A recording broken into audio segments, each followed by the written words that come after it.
Hello everyone, आज date है 24 जनवरी 2022 और द हिंदू न्यूज एनालिसिस में आपका स्वागत है। इस वीडियो में हम द हिंदू की इंपॉर्टेंट न्यूज को एग्जाम के पॉइंट ऑफ व्यू से डिस्कस करेंगे। नीचे डिस्क्रिप्शन बॉक्स में Telegram channel Volcano IAS Academy का लिंक दिया हुआ है। आप Telegram channel Volcano IAS Academy के साथ में जुड़ सकते हैं। वहाँ पर हर exam means UPSC, state PSC and other exams के पॉइंट ऑफ व्यू से काफ़ी इंपॉर्टेंट इन्फॉर्मेशन आप सभी के साथ में शेयर की जाती है।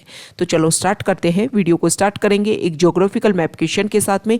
और आज आपका क्वेश्चन ये है कि केवलादेव नेशनल पार्क को जाकर के आपको सबसे पहले मैप में व्यू करना है, फिर इससे रिलेटेड हर इंपॉर्टेंट फैक्ट्स को एंड इन्फॉर्मेशन को कमेंट बॉक्स में टाइप करना है। कल हमने आपसे क्वेश्चन पूछा था कूनो नेशनल पार्क से रिलेटेड। तो कूनो नेशनल पार्क को अगर हम मैप में व्यू करें तो हमारे इंडिया का जो मध्य प्रदेश स्टेट है उसके नॉर्दर्न पार्ट में कूनो नेशनल पार्क सिचुएटेड है। यहाँ से एक रिवर फ्लो होती है जिसके नेम है Kuno river. Kuno river important tributary है चंबल रिवर की, चंबल रिवर ट्रिब्यूटरी है यमुना रिवर की, और यमुना रिवर ट्रिब्यूटरी है लास्ट में गंगा रिवर की।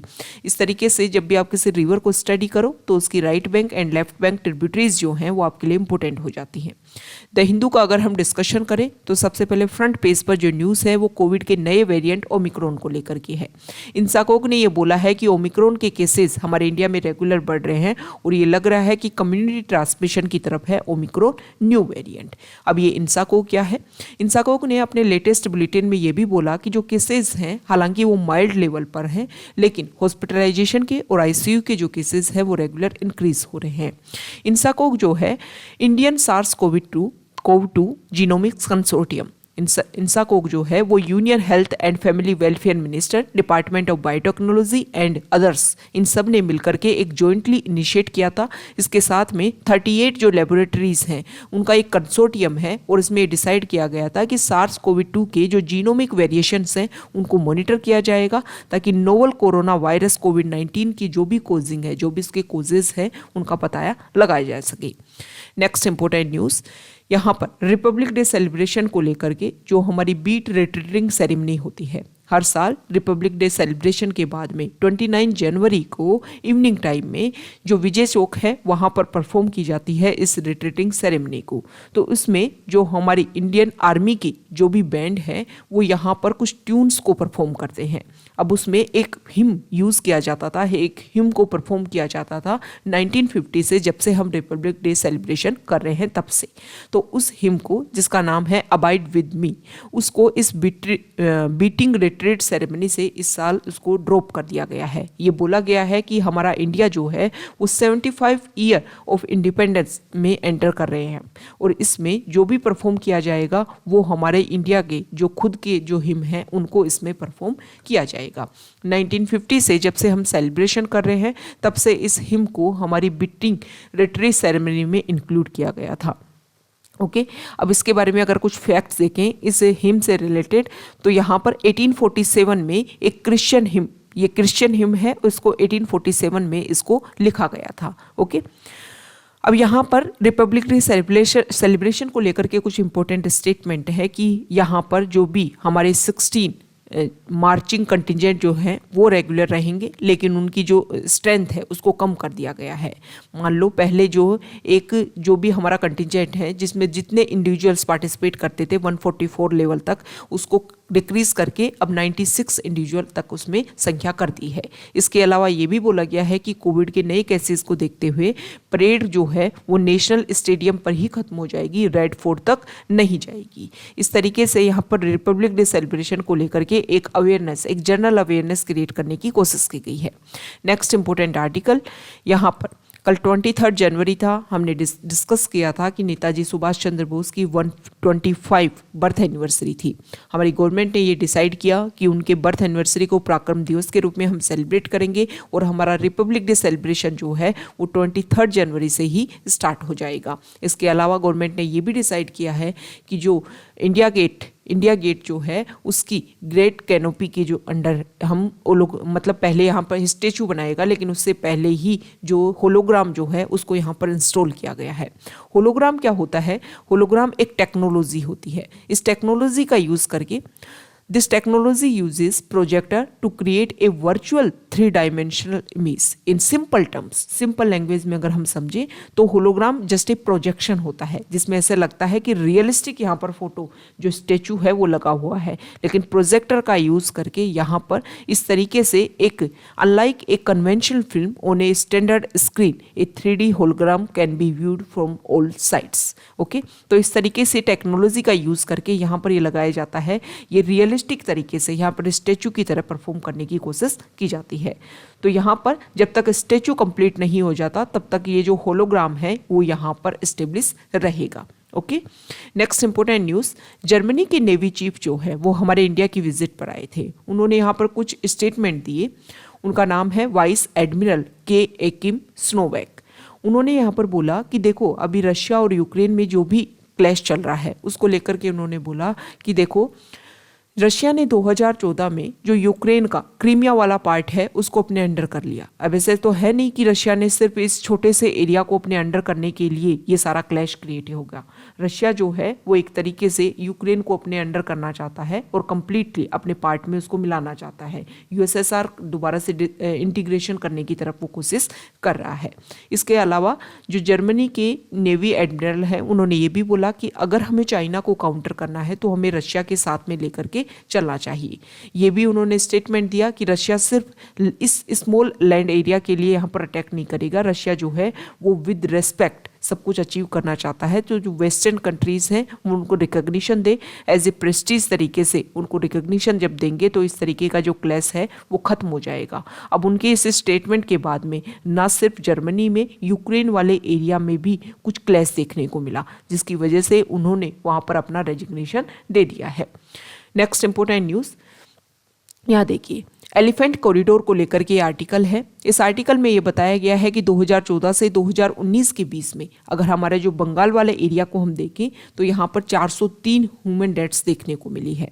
ओके, यहाँ पर इस आर्टिकल में ये बताया गया है कि टोटल अगर हम देखें तो 2381 ह्यूमन डेथ हमारे इंडिया में देखने को मिली है, लेकिन जिसमें से 403 लगभग 16% जो है वो वेस्ट बंगाल जो हमारा स्टेट है वहाँ पर देखने को मिला है। अब अगर हम डाटा से कंपैरिजन करें तो एलिफेंट जो पॉपुलेशन है पूरे इंडिया में जितनी एलिफेंट पॉपुलेशन है उसमें से सिर्फ 3% से भी कम पॉपुलेशन वेस्ट बंगाल में है, लेकिन फिर भी ये जो क्लैश है वो हाई लेवल पर देखने को मिलते हैं। इसका कारण ये है कि जो फॉरेस्ट एरिया है वो होते जा रहे हैं डिक्रीज, और वहाँ पर जहाँ पर एग्रीकल्चर लेवल इंक्रीज कर दिया जा रहा है उसकी वजह से क्लैश ज़्यादा देखने को मिल रहे हैं। कारण क्या है हम यहाँ पर समझते हैं। देखो मान लो पहले इस जो स्टेट है उसमें जो फॉरेस्ट एरिया था मान लो वो बहुत ज़्यादा था, उसके बाद में क्या हुआ कि फॉरेस्ट एरिया को कम करते हुए उसको डिमिनिश करते हुए इस एरिया को मान लो चारों तरफ से ऐसे कट करके और इसको एग्रीकल्चर लैंड के रूप में डेवलप कर दिया गया। अब जो फॉरेस्ट एरिया है वो इतना रह गया। अब यहाँ पर जो एनिमल्स थे, आपको पता है कि एलिफेंट जो है एक बिग एनिमल है, उसको रहने के लिए उसका हैबिटेट एरिया, उसका घूमने का जो एरिया है काफ़ी वास्ट उसको चाहिए।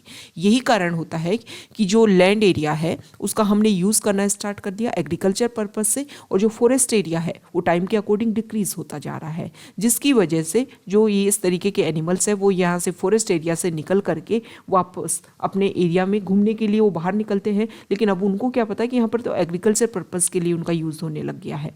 अब जब वो यहाँ से बाहर आते हैं तो यहाँ पर एग्रीकल्चर पर्पस के लिए इस ज़मीन को, इस लैंड को यूज़ किया जा रहा है, जिससे यहाँ के जो लोग हैं, जो भी फार्मर्स हैं, वो प्रोटेस्ट करते हैं तो इनके बीच में क्लैश देखने को मिलता है, और क्लैश की वजह से ही ये सारे इशू सामने आते हैं। दूसरा कारण ये भी है कि मान लो यहाँ पर जो फॉरेस्ट एरिया है वो कम हो गया, दूसरी साइड यहाँ पर भी सेम इसी तरीके का इशू हुआ। पहले फॉरेस्ट एरिया ज़्यादा था, धीरे धीरे कम होता गया। तो यहाँ पर इस एरिया से इस एरिया में देखो उनका नेचुरल हैबिटेट है, उनको सब पता होता है कि किस टाइम किस एरिया में उनको जाना होता है। तो मान लो हो सकता है कि जिस टाइम उनको यहाँ से यहाँ तक जाने का जो टाइम होता है उसकी वजह से जब यहाँ पर एग्रीकल्चर पर्पस के लिए आप यूज़ कर रहे हो तो यहाँ के जो फार्मर्स हैं वो इनके बीच में कन्फ्लिक्ट देखने को मिलता है, और कन्फ्लिक्ट होने की वजह से इशू ज़्यादा होते हैं, डेथ रेट जो है वो यहाँ पर ज़्यादा है। तो इसके लिए क्या किया जा रहा है कि इन दोनों के लिए जो भी इनकी कनेक्टिविटी है, जो भी इनके कॉरिडोर्स हैं, उनको दोबारा से रिवाइवल किया जाएगा, ताकि इन कॉरिडोर के थ्रू एक एरिया से, एक फॉरेस्ट एरिया से दूसरे फॉरेस्ट एरिया में ये एलिफेंट जो है वो ईजीली जा सके, ताकि ये जो इशू है, ये जो डेथ रेट है वो काफ़ी कम हो सके। Next important article, page number 4 पर। पेज नंबर 4 पर जो आर्टिकल है वो अभी रिपब्लिक डे सेलिब्रेशन पर जो स्टेट अपनी अपनी जो भी टैब्लू परफॉर्म करेंगे उसको लेकर के यहाँ पर शो कर रखा है कि गुजरात जो स्टेट है वो इस टाइम इस बार जो है अपने टैब्लू में परफॉर्म करेगा 1922 का जो इंसिडेंट था उसको लेकर के। इस इंसिडेंट को 100 ईयर कंप्लीट हो गए हैं, तो इसकी वजह से वैसे भी इम्पोर्टेंट हो जाता है। तो देखो, जब भी कोई इंसिडेंट को एक स्पेसिफिक टाइम पीरियड कंप्लीट हो, जैसे 100 ईयर्स हो गया, या इस बार सुभाष चंद्र बोस का हम देख रहे हैं कि 125 उनकी बर्थ एनिवर्सरी सेलिब्रेट की जा रही है। इसके अलावा श्री अरबिंदो को 150 ईयर्स कंप्लीट हो गए हैं। तो इस तरीके की जो स्पेसिफिक डेट कंप्लीट होती है वो आपके एग्जाम के पॉइंट ऑफ व्यू से इंपॉर्टेंट हो जाते हैं। तो ये 1922 का जो इंसिडेंट है इसको 100 ईयर्स कंप्लीट हो गए हैं, तो इंपॉर्टेंट हो जाता है। गुजरात अपने टैब्लू में परफॉर्म करेगा इस इंसिडेंट को। अब ये इंसिडेंट क्या है कि 1922 में 1919 में आपको पता है जलियांवाला बाग मैस्कर हुआ था, उसके जस्ट 3 इयर्स बाद में ही ये ट्राइबल मैस्कर यहाँ पर देखने को मिला था। जलियांवाला बाग से भी ज़्यादा वर्स स्टेज में ये जो मैस्कर है वो क्रिएट हुआ था।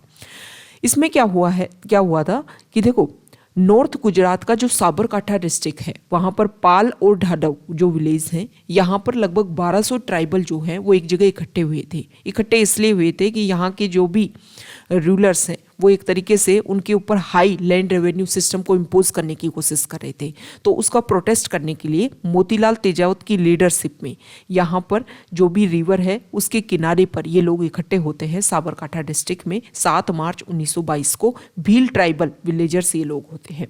लेकिन बाद में यहाँ पर जो मेवाड़ भील कोप्स है उसके सोल्जर यहाँ पर आ जाते हैं और उनके ऑफिसर होते हैं मेजर SG सेटन। वो उन ट्राइबल्स के ऊपर फायर करते हैं और इसमें 1200 जो इनोसेंट ट्राइबल्स हैं वो मारे जाते हैं। ऐसा भी बोला जाता है कि इस बैटलफील्ड में इसके आसपास 2 वेल्स थे जिनका नाम था देखाडिया एंड दूधिया। वो इन लोगों की जो 1200 इनोसेंट ट्राइबल्स हैं इनकी बॉडी से ओवरफ्लो हो गया था। मोतीलाल तेजावत जो है उनको खुद को 2 बार गोली लगी, लेकिन उनके जो कंपेनियन हैं वो उनको यहाँ से लेकर के दूसरे हिली एरिया में चले गए थे। तो इस हॉरिफिक इंसिडेंट को परफॉर्म किया जाएगा जलियांवाला बाग मैस्कर से भी ज़्यादा हॉरिबल जो इंसिडेंट था उसको गुजरात स्टेट के द्वारा अपने टैब्लू में इस बार परफॉर्म किया जाएगा। इंपॉर्टेंट आपके लिए हो जाता है, जनरल अवेयरनेस आपको होनी चाहिए। आप हमारा जो GS पेपर 1 है उसमें जो भी ट्राइबल का क्या क्या इन्वॉल्वमेंट रहा, किस तरीके से अलग अलग एरिया में जो हमारी ट्राइबल कम्युनिटी है उन्होंने परफॉर्म करके हमारी जो भी इंडिपेंडेंस गेन करने में उन्होंने अपना रोल प्ले किया, इसको लेकर के भी आप इस इंसिडेंट को लिख सकते हो। Okay, next important article page number 5 पर। पेज नंबर 5 पर जो आर्टिकल है इसमें जो सुप्रीम कोर्ट है उन्होंने तमिलनाडु गवर्नमेंट को ये बोला है कि लास्ट ईयर फरवरी में हमने कुछ इशू देखा था तमिलनाडु का, वो वाला एरिया जहाँ पर फायर क्रैकर्स की जो भी कंपनीज हैं, फायर क्रैकर्स की जो इंडस्ट्री है वो काफ़ी ज़्यादा फ्लोरिश हो रही हैं। तो उस एरिया में जो इंसिडेंट हुआ था जिसमें कुछ लोगों की डेथ हो गई थी और कुछ लोग इंजर्ड हो गए थे, जो विरुद्धनगर में जो फायर क्रैकर्स यूनिट है उसमें ब्लास्ट होता है और उसकी वजह से इंसिडेंट होता है। तो उसके लिए बोला है कि आपको जो भी कंपनसेशन फैमिलीज़ को देना है वो आपको देना चाहिए। अब देखो, ये जो फायर क्रैकर्स इंसिडेंट है तमिलनाडु में बहुत ज़्यादा होते हैं। हम ये देख चुके हैं कि वहाँ पर ये जो इंडस्ट्री है वो काफ़ी ज़्यादा फ्लोरिश होती है। ये जो इंसिडेंट होते हैं इनके भी बहुत सारे कारण हैं। कारण ये होते हैं कि देखो, इन फायर क्रैकर्स को लेकर के गवर्नमेंट से जो अप्रूवल जो कंपनी लेती है वो बाद में उनको जो भी एक तरीके से अप्रूवल मिलता है, जो भी उनको सर्टिफिकेट दिया जाता है कि हाँ आप फायर क्रैकर्स को बना सकते हो, वो क्या करते हैं कि अपने खुद तो जाकर के वहाँ पर अपनी कंपनी को एस्टेब्लिश करते नहीं है। अपना जो भी सर्टिफिकेट होता है उनको किसी लोकल लेवल की कंपनी को दे करके अपना जो प्रॉफिट कमाने की कोशिश करते हैं। अब जो लोकल लेवल की कंपनी है उनको सर्टिफिकेट के बदले में उस बड़ी कंपनी को पैसा देना होता है और उसके अलावा खुद का भी प्रॉफिट बनाना होता है। तो वो कंपनीज क्या करती हैं कि यहाँ पर जो भी रूल्स एंड रेगुलेशन, जो भी एडवाइजरी है उसको फॉलो नहीं करती हैं। जैसे कि मतलब कितने एरिया में जो इंडस्ट्री है वो एस्टेब्लिश होनी चाहिए, उसकी जगह पर वो स्मॉल प्लॉट्स में, मतलब छोटी छोटी जगह पे भी इस इंडस्ट्री को बना लेते हैं। इसके अलावा अब उनको पता है कि फायर क्रैकर्स में आपको पता है कि केमिकल का यूज़ होता है। अब केमिकल का यूज़ करने के लिए एक्सपर्ट को अपने यहाँ पर कंपनी में रखना चाहिए, लेकिन अगर वो लोग एक्सपर्ट को रखेंगे तो खर्चा ज़्यादा आएगा क्योंकि उनका पेमेंट ज़्यादा उनको देना होगा, लेकिन उनको तो प्रॉफिट कमाना है। तो इसके लिए वो क्या करते हैं कि जो अनस्किल्ड लेबरर्स होते हैं उनको यहाँ पर इंक्लूड कर लेते हैं इस काम में। अब अनस्किल्ड लेबरर्स को पता ही नहीं होता कि केमिकल्स को किस क्वांटिटी में यूज़ करना है और किस तरीके से यूज़ करना है, जिसकी वजह से ये प्रॉब्लम जो है वो ज़्यादा हाई देखने को मिलती है। ओके, इसके अलावा यहाँ पर जो भी फायर सेफ्टी को लेकर के जो रेगुलेशंस होने चाहिए उनको फॉलो नहीं किया जाता है। तो ये कुछ कमेटीज़ ने अपने रिकमेंडेशन में ये बात बोला है कि इसके को लेकर के जो स्टेट गवर्नमेंट है और सेंट्रल गवर्नमेंट उनके बीच में एक कोऑपरेशन होना चाहिए और यहाँ पर रेगुलर बेसिस पर इस एरिया का इंस्पेक्शन होना चाहिए, जिससे इस तरीके की जो इंसिडेंट है वो कम हो सके। इसके अलावा ये भी कोशिश की गई कि देखो हमें पता है कि जो एरियल सर्वे है वो काफ़ी इंपॉर्टेंट रोल प्ले कर सकता है, जैसे कि हम ड्रोन का यूज़ करके ड्रोन टेक्नोलॉजी को यूज़ करें, एरियल सर्वे करें, ताकि पता लग सके कि यहाँ पर हर रूल्स एंड रेगुलेशन को फॉलो किया जा रहा है या नहीं किया जा रहा है, जिसकी वजह से ये जो इंसिडेंट है वो काफ़ी कम हो सकेंगी। ओके, तो फायर क्रैकर्स को लेकर के जो हमारा जीएस पेपर 3 है इसमें डिजास्टर मैनेजमेंट आप एक तरीके से देख सकते हो, तो ये नेचुरल नहीं है, मैन मेड डिजास्टर है। इसको लेकर के क्वेश्चंस पूछे जा सकते हैं, तो इस तरीके से आप आंसर्स दे सकते हो कि कौन कौन सी रिकमेंडेशन, जब भी कोई इशू हो और उसमें अगर कोई कमेटी बनी और कमेटी कोई रिकमेंडेशन दे तो वो रिकमेंडेशन आपको पता होना चाहिए। मेंस आंसर राइटिंग में अगर आप उन रिकमेंडेशन को स्पेसिफिक देते हो या फिर आपका इंटरव्यू होता है उसमें आप स्पेसिफिक वो रिकमेंडेशन बताते हो तो आपके जो नंबर्स हैं वो इंक्रीज हो जाते हैं। Okay, next important article page number 6 पर, यहाँ पर जो आर्टिकल है वो तेलंगाना स्टेट को लेकर के है। यहाँ पर स्टेचू ऑफ इक्वलिटी को बनाया जा रहा है। श्री रामानुजा जो यहाँ पर देखिए 1000 उनकी बर्थ एनिवर्सरी को मार्क करने के लिए इंस्टॉल किया जा रहा है। बहुत बड़ा यहाँ पर देखिए 5 फरवरी को जो हमारे प्राइम मिनिस्टर नरेंद्र मोदी जी जो हैं वो इनको श्री त्रिदंडी चिन्ना जीर स्वामी जो एरिया है आश्रम है वहाँ पर इनको एस्टेब्लिश किया गया है और इसकी ओपनिंग की जाएगी। ये जो बहुत बड़ा जो आइडोल बनाया गया है इसको बिल्ड किया गया है पंचोला से, जिसमें कॉम्बिनेशन है गोल्ड का, सिल्वर का, कॉपर का, ब्रास का और जिंक का। ठीक है, और इसको बाय द एरोस्पन कॉरपोरेशन इन चाइना के द्वारा इसको बनाया गया है और फिर इसको इंडिया में लाया गया है। सबसे it is the second largest in the world in sitting position of the saint. Okay, ये आपको पता होने चाहिए। कुछ इंपॉर्टेंट स्टेटमेंट, कुछ इंपॉर्टेंट फैक्ट्स से रिलेटेड यूपीएससी प्रीलिम्स में या फिर अदर स्टेट जो पीसीएस होते हैं उनमें इस तरीके के डायरेक्ट इस वर्ड को स्टेचू ऑफ इक्वलिटी को लेकर के वर्ड पूछ लिया जाएगा और इसको लेकर के 3-4 फैक्ट्स आपको दे देंगे। पूछ लेंगे कि कौन कौन से उसमें राइट है। यहाँ पर कौन कौन सा हमने कंपोजिशन देखा, इसमें अलग एक वन मेटल को अलग इंक्लूड करके पूछ लिया जाएगा कि क्या इनकी कॉम्बिनेशन से आइडोल बना है। तो आपको क्लियर पता होना चाहिए कि कौन कौन सा इसमें कॉम्बिनेशन यूज़ किया गया है। Next important article page number 8 पर, एडिटोरियल पेज पर, यहाँ पर जो फर्स्ट आर्टिकल है यहाँ देखिए। देखो, यूनियन एनवायरनमेंट मिनिस्ट्री ने ये प्रोसीजर स्टार्ट किया कि जो स्टेट है उनके पास में जो भी अप्रूवल आए किसी भी प्रोजेक्ट को लेकर के तो उसमें टाइम ना लगाए, उसको जल्दी से उस प्रोजेक्ट को स्टार्ट करें। इसको लेकर के विरोध किया गया कि इस तरीके से अगर आप जो प्रोजेक्ट है उनको क्लियरेंस दे लेने के तो हमारा एनवायरनमेंट जो है वो टाइम के अकॉर्डिंग डिग्रेड होता जाएगा और उसको हम क्या रिवाइवल ही नहीं कर पाएंगे। लेकिन यूनियन एनवायरनमेंट मिनिस्ट्री ने अपनी तरफ से स्टेटमेंट में ये दिया है कि हमने जो स्पीडी नेचर लेकर के आए हैं हम प्रोजेक्ट क्लियरेंस को लेकर के, उसका मतलब ये नहीं है कि एनवायरनमेंट के ऊपर इफेक्ट को नहीं देखेंगे। ज़्यादातर स्टेट में क्या होता है कि जब भी कोई प्रोजेक्ट फाइल आती है उसमें बार बार कुछ ब्यूरोक्रेसी लेवल पर, एडमिनिस्ट्रेटिव लेवल पर हर्डल्स आती है। उन हर्डल्स को एक तरीके से काउंटर करने के लिए हमने ये जो स्पीडी नेचर है वो क्रिएट किया है। हम चाहते हैं कि एनवायरनमेंट के जो ऊपर इफेक्ट जांचने के लिए उस प्रोजेक्ट का क्या असर होगा, इसके लिए जो भी हम जानते हैं कि बहुत सारे स्टेट में जो एडमिनिस्ट्रेशन लेवल पर ही इन सारे जो प्रोजेक्ट हैं उनको व्यू किया जाता है। एनवायरनमेंट मिनिस्ट्री ये चाहती है कि हर स्टेट जो है वो किसी भी प्रोजेक्ट को लेकर के, मान लो कोई भी प्रोजेक्ट आया, रोड क्लियरेंस को लेकर के कोई प्रोजेक्ट आया है या माइनिंग को लेकर के कोई प्रोजेक्ट आया है, तो जो भी एक्सपर्ट कमेटी है वो कमेटी उसको रिव्यू करे ताकि जो एक तरीके से स्पीडी नेचर में उसका रिजल्ट आ सके। इस आर्टिकल में ये भी बताया गया है कि देखो जो भी बड़े लेवल पर जो प्रोजेक्ट होते हैं वो ज़्यादातर सेंट्रल लेवल से क्लियरेंस किए जाते हैं। स्टेट लेवल पर जो भी प्रोजेक्ट आते हैं वो नॉर्मल लेवल के, जैसे कि कोई फैक्ट्री वहाँ पर डेवलप करनी है, या फिर माइनिंग के लेवल पर, या फिर रोड क्लियरेंस को लेकर के, इस तरीके के जो प्रोजेक्ट होते हैं उनमें एनवायरनमेंट के इफेक्ट जो है वो कम देखने को मिलता है। और अगर हर स्टेट जो है वो एक्सपर्ट कमेटी बना लेगा तो इसमें जो भी स्पीडी नेचर है वो तो वैसे ही आ जाएगा। इसके अलावा पहले भी हम इसको लेकर के कुछ आर्टिकल डिस्कस कर चुके हैं।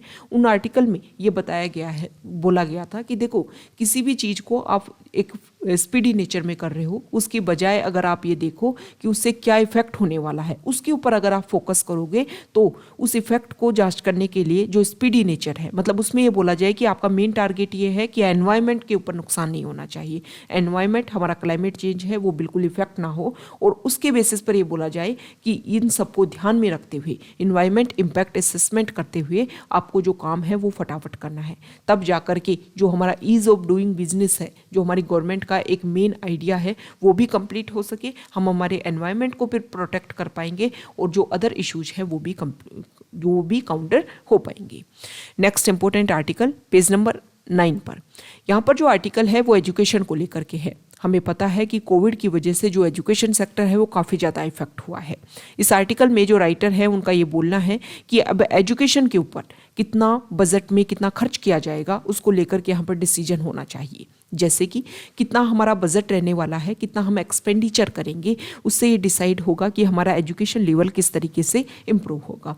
इस आर्टिकल में ये बताया गया है कि कोविड की वजह से काफ़ी लंबे टाइम में जो स्कूल्स हैं वो बंद रही, जिसकी वजह से काफ़ी ज़्यादा इफेक्ट देखने को मिला। हमारी सोसाइटी के बहुत बड़ा पार्ट जो है वो रेगुलर काफ़ी लंबे टाइम से एजुकेशन के टच में नहीं है, क्योंकि ऑनलाइन एजुकेशन के लिए जो भी गैजेट्स हैं, जो भी बेसिक फाउंडेशन है वो उनके पास में ज़रूरत उनको अवेलेबल ही नहीं है, और अवेलेबल है तो नेट की कनेक्टिविटी नहीं है। इसके बेसिस पर ये लगता है कि हमारा जो एजुकेशन सेक्टर है उसमें काफ़ी बड़ा गैप क्रिएट हुआ है।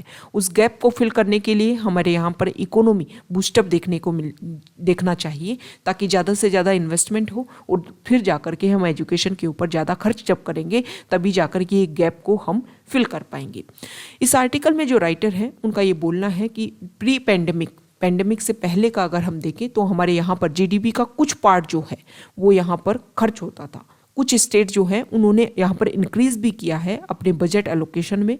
तो राइटर का ये मानना है कि ना सिर्फ सेंट्रल गवर्नमेंट जो है, इसके अलावा जो अदर गवर्नमेंट्स, स्टेट गवर्नमेंट जो हैं वो भी यहाँ पर जो अपना खर्च है, एक्सपेंडिचर जो है वो एजुकेशन में इंक्रीज करे।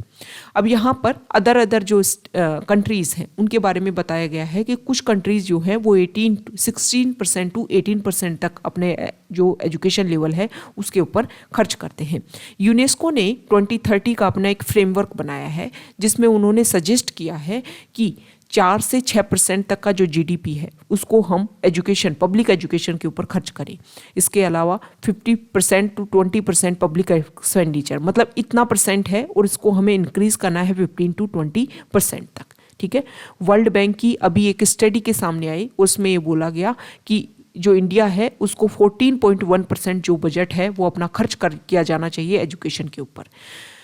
वियतनाम में 18.5% खर्च किया जाता है और इंडोनेशिया में 20.6%। ये जो कंट्रीज़ हैं इनकी जो जीडीपी है वो इंडिया के लेवल में काफ़ी कम है। इंडिया की तो काफ़ी ज़्यादा, हमारे यहाँ पर पॉपुलेशन भी ज़्यादा है, मतलब 19 ईयर्स से कम एज की जो पॉपुलेशन है वो काफ़ी ज़्यादा है। तो हमारे यहाँ पर तो एक्सपेंडिचर है वो वैसे ही खर्च होना चाहिए, ओके, वैसे ही ज़्यादा खर्च होना चाहिए।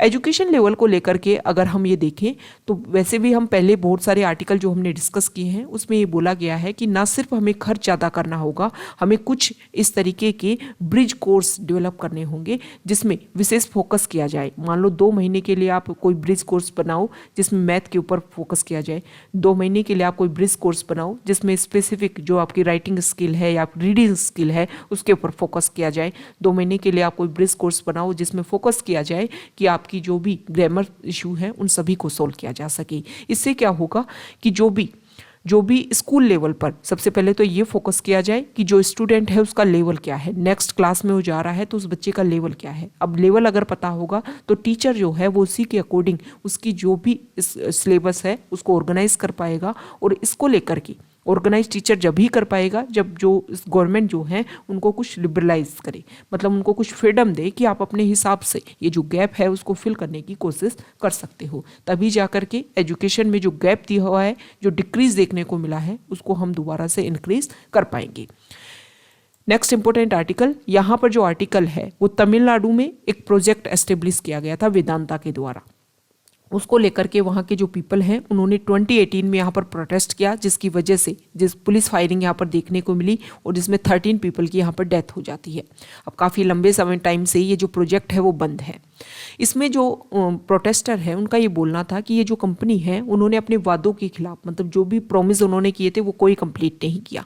पहला तो जो भी इनकी जो हार्मफुल गैसेज होती है उनको ये मॉर्निंग में 3 AM को रिलीज करते थे। इससे क्या होता था कि ये अपना काम भी करते रहे और यहाँ के जो लोग हैं उनको ये इस बातों को पता भी नहीं चल पाई, लेकिन उनकी वजह से यहाँ की जो लोकल पॉपुलेशन है उनको काफ़ी ब्रीदिंग इश्यूज होने लगे। इसके अलावा इस प्रोजेक्ट की वजह से जो ग्राउंड वाटर है वो काफ़ी ज़्यादा एक तरीके से ख़राब लेवल पर चला गया, जिसकी वजह से यहाँ के जो एनिमल हैं उन्होंने भी कंज्यूम करना बंद कर दिया यहाँ के ग्राउंड वाटर को। काफ़ी कंटेमिनेटेड स्टेज पर यहाँ का जो भी ग्राउंड वाटर जो है वो इस स्टेज पर चला गया। कारण क्या है कि यहाँ पर इस प्रोजेक्ट से, स्टेरलाइट जो प्रोजेक्ट है उससे काफ़ी ज़्यादा जो पॉइजनस इन्फ्लुएंस है वो निकलते हैं और उसकी वजह से जो वाटर है वो कंटेमिनेटेड स्टेज पर चला गया। अब इसको लेकर के प्रोटेस्ट किया गया। इसके अलावा यहाँ के जो रीजनल लेवल पर जो पॉपुलेशन है उनका ये मानना है कि जो प्रोजेक्ट है इनमें यहाँ पे हमारी जो लोकल पॉपुलेशन है उसको कोई भी जॉब नहीं दी गई है। तो इस आर्टिकल में राइटर का ये बोलना है कि जो भी प्रॉब्लम्स हैं उनको हमें सोल्व करने के लिए कोशिश ये करनी होगी कि यहाँ के जो लोकल पॉपुलेशन है उनका इंटीग्रेशन हो, गवर्नमेंट के बीच में, लोकल पॉपुलेशन के बीच में और इस प्रोजेक्ट के बीच में जो भी ट्रस्ट का एक तरीके से ट्रस्ट डेफिसिट देखने को मिला है उस ट्रस्ट को हमें इंक्रीज करना होगा, इनहेंस करना होगा। और ये काम जब हो पाएगा जब यहाँ का ये जो प्रोजेक्ट है, ये जो कंपनी है वो यहाँ की लोकल पॉपुलेशन के लिए बहुत सारे वर्क करे। ये यहाँ के जो प्रोटेस्टर है उनका ये भी बोलना है कि ये जो कंपनी है इन्होंने यहाँ पर सिर्फ जो पानी के वाटर टैंक्स बना दिए या फिर कुछ ग्राउंड लेवल पर कुछ बेसिक फाउंडेशन करवाने का काम किया। एजुकेशन के लिए यहाँ पर इस कंपनी ने कोई भी वर्क नहीं किया। ओके, हेल्थ के लिए कोई भी वर्क नहीं किया, जिसकी वजह से जो बेसिक फाउंडेशन जब इम्प्रूवमेंट होगा, जब वो मजबूत होगा तभी जाकर के बेहतरीन रिजल्ट मिलेंगे। नेक्स्ट इंपॉर्टेंट आर्टिकल यहाँ देखिए पेज नंबर 12 पर, एक सेकेंड, हाँ, यहाँ पर जो आर्टिकल है वो गुजरात को लेकर है। गुजरात की जो रिवर्स हैं वो काफ़ी ज़्यादा पोल्यूटेड लेवल पर इंक्रीज हो चुके हैं, वहाँ पर पोल्यूशन का लेवल जो है वो काफ़ी ज़्यादा इंक्रीज हो चुका है। अब इसकी वजह से वहाँ पर एक प्रोजेक्ट चलाने की कोशिश की जा रही है ताकि जो रिवर में पोल्यूशन का लेवल काफ़ी कम हो सके। स्टेट गवर्नमेंट का ये बोलना है कि यहाँ पर हम एक ऐसा प्रोजेक्ट बनाएंगे जिसमें जो भी फैक्ट्रीज है उनके सारे के सारे जो भी उनसे पोल्यूशन लेवल पर जो भी उनका पोल्यूटेड मटेरियल निकलता है उन सभी को हम इकट्ठा करके एक तरीके से पाइप्ड जो भी हमारा बेसिक फाउंडेशन है उसको बनाने की कोशिश करेंगे और जो हमारा डीप सी है वहाँ पर जाकर के इसको इंजेक्ट करेंगे ताकि जो हमारी रिवर्स हैं उनमें जो भी वाटर का फ्लो है वो रेगुलर बना रहे, पोल्यूटेड लेवल पर ना हो और उस वाटर को यूज़ किया जा सके हमारे बेसिक वर्क के लिए। अब यहाँ पर प्रोटेस्ट इस चीज़ को भी लेकर के किया जा रहा है कि आप जो डीप सी पाइपलाइन स्कीम लेकर के आ रहे हो, इसकी वजह से जो हमारे सी में जो वहाँ की बायोडाइवर्सिटी है वो इफेक्ट होगी, वहाँ पर जो भी फिशिंग एक्टिविटीज़ हैं वो इफेक्ट होगी, क्योंकि जो हमारा वहाँ के जो एनिमल्स हैं, वहाँ के जो भी एक तरीके से सी में जो भी हमारे रिसोर्सेज हैं वो पोल्यूटेड होंगे और उनको जैसे फिश वहाँ पर पकड़ी जाती है उनको कंज्यूम किया जाता है, तो इनडायरेक्टली तरीके से जो पोल्यूशन है वो ह्यूमन बॉडी में इंजेक्ट हो जाएगा। तो इसके लेकर के कुछ अल्टरनेट सोर्स यहाँ पर ढूंढना चाहिए ताकि जो हमारी रिवर्स हैं उनमें पोल्यूशन लेवल भी कम हो सके और जो हमारे सी हैं उनको भी हम बचा सके। Next important article foreign page से, यहाँ पर जो आर्टिकल है फर्स्ट वो हमने देखा, कल भी डिस्कस किया था कि तालिबान को जो है वो नॉर्वे कंट्री ने अपने यहाँ पर बुलाया है डिस्कशन के लिए। तो आज मंडे को, मतलब आज 24 जनवरी को जो तालिबान के जो भी रिप्रेजेंटेटिव नॉर्वे कंट्री में गए हैं वो यहाँ पर अदर कंट्रीज़ के जो डिप्लोमेट्स हैं उनके साथ में यहाँ मिलेंगे, जैसे US, France, Britain, Germany, Italy और यूरोपियन यूनियन, उनके रिप्रेजेंटेटिव से इनकी मुलाकात होगी और कल जो है वो नॉर्वे कंट्री के साथ में यहाँ पर बायलैटरल डिस्कशन होगा। नेक्स्ट इंपॉर्टेंट आर्टिकल पेरू जो कंट्री है, पेरू कंट्री को अगर आप मैप में व्यू करोगे तो यहाँ देखिए जो हमारा साउथ अमेरिका कॉन्टिनेंट है वहाँ के कोस्टल एरिया में पेरू कंट्री सिचुएटेड है।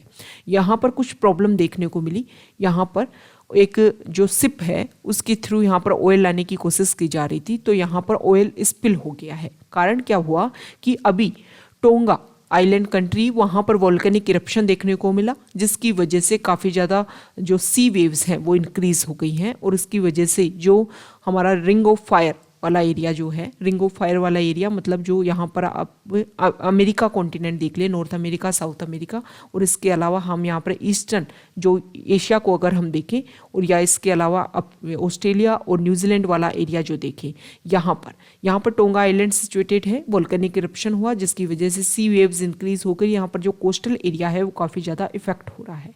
इसकी वजह से यहाँ पर ये जो पेरू है वहाँ पर ऑयल स्पिल देखने को मिला, जिसकी वजह से जो पेरू कंट्री है उन्होंने यहाँ पर एनवायरमेंटल इमरजेंसी डिक्लेयर कर दी है। उन्होंने ये बोला है कि इसकी वजह से, ऑयल स्पिल होने की वजह से यहाँ के जो सी है, सी में कुछ इफेक्ट देखने को मिलेगा, यहाँ की जो भी स्पीसीज है उसके ऊपर इफेक्ट देखने को मिलेगा, जिसकी वजह से बहुत सारे हमारे बर्ड्स जो हैं, इसके अलावा जो हमारे बीचेज जो हैं वो काफ़ी ज़्यादा इफेक्ट होंगे।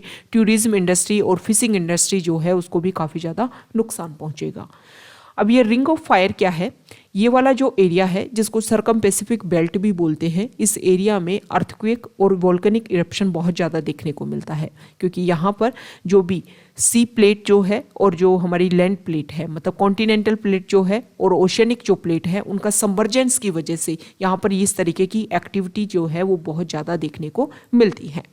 नेक्स्ट इंपॉर्टेंट आर्टिकल, यहाँ पर बीजिंग में हमें पता है कि विंटर ओलंपिक्स नेक्स्ट मंथ से होने वाले हैं, तो इसको लेकर के बीजिंग जो है वो लगभग 2 मिलियन पर्सन्स का यहाँ पर टेस्टिंग करेगा, ताकि कोविड का कोई भी इशू देखने को ना मिले।